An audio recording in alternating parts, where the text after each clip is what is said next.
मुख्यमंत्री हेमंत सोरेन आज झारखंड विधानसभा में विश्वास मत हासिल किया और 45 मतों से विश्वास मत जीतने के बाद राजभवन तमाम लोग पहुंचे और राजभवन में मंत्रिमंडल का जो शपथ ग्रहण समारोह वो संपन्न हुआ।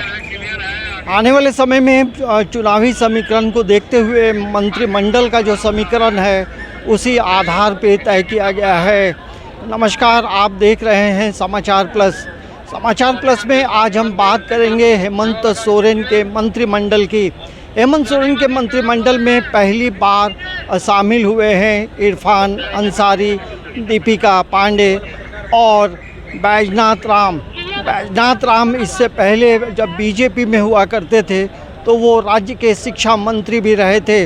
तो पूरे मंत्रिमंडल में देखेंगे तो हेमंत सोरेन का जो कुनबा है वो मुख्यमंत्री को मिलाकर पूरे 12 मंत्री इस बार मंत्रिमंडल में शामिल हैं।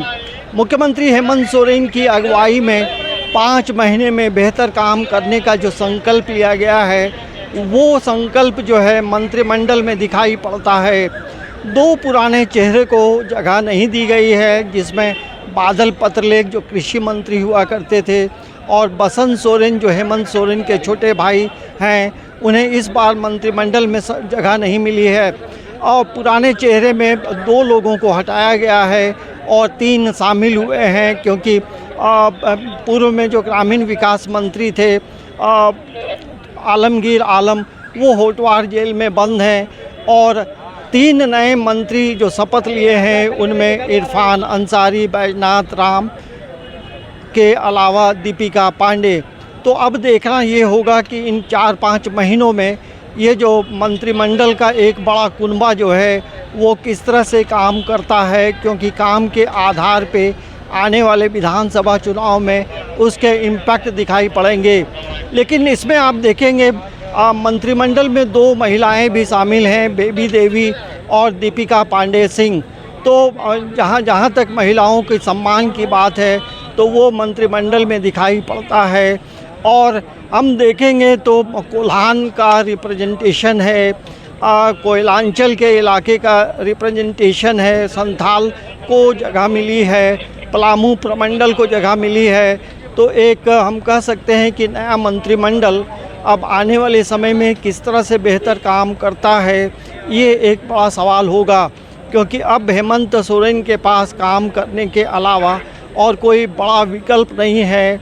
और यही वजह है कि अब जो है तो तमाम जो चीज़ें अब स्थिर हो गई हैं। आने वाले समय में अब सरकार के तरफ से कई बड़ी योजनाओं की शुरुआत होगी और हमें लगता है कि ये सरकार आपके द्वार जो कार्यक्रम है उसकी भी शुरुआत हो सकती है।